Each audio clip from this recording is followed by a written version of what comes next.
Selamun Aleyküm. Euzu billahi mineşşeytanirracim. Bismillahirrahmanirrahim. Salatu vesselamu ala Resulina Muhammedin seyyidil evvelin ve ahirin medede Resulullah ve sallallahu aleyhi ve sellem ve şahı destur ve inşallah hazreti Allah'ın rahmetiyle tarikatuna suhba ve hayr fil cemiyye. وما كان في الدنيا فالاقتحام وأضل سبيلا صدق الله العظيم. Allah bu görmeyenlerden eylemesin. Görmeyen dünyada ama olan ahirette de ama demiş Allah Azze ve Celle. Ama gözü görmeyen değil, anlamayan amadır. Hakikati bilmeyen amadır. Onun için dünyada hakikati görmeden doğru yola gitmeyen insan ahirette daha beter olacak. Hiçbir şey görmeyecek.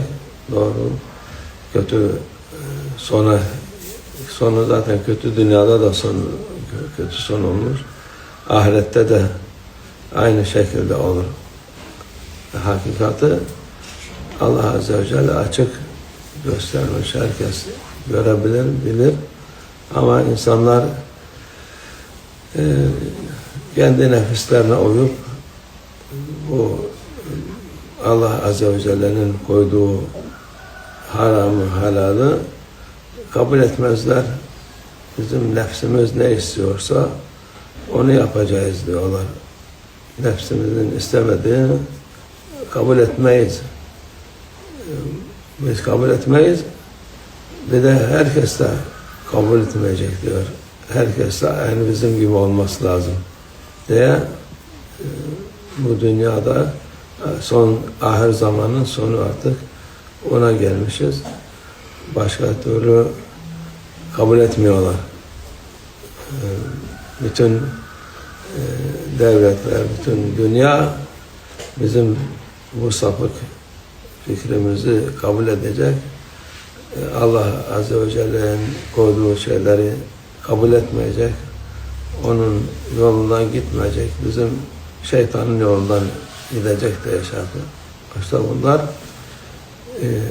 kör olan bunlardır. Gönülleri kör, yönleri kör, kalpleri kara, kafaları kara, her şey nefsine uyan insanın hali vaziyeti budur. Başka şey çıkmaz bundan. Kötülükten iyilik çıkmaz.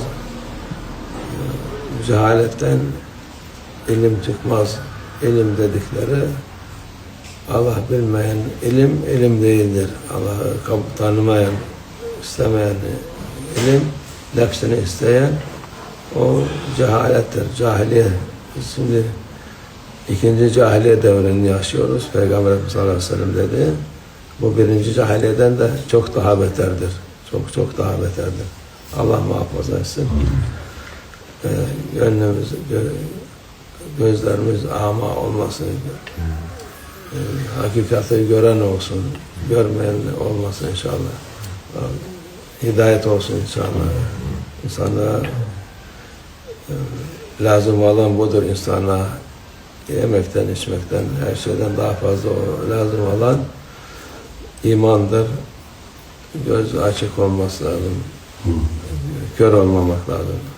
Allah muhafaza etsin. Sahip göndersin. Herkesi hidayete vesile olsun inşallah. Mu'minallah tevfik. El Fatiha.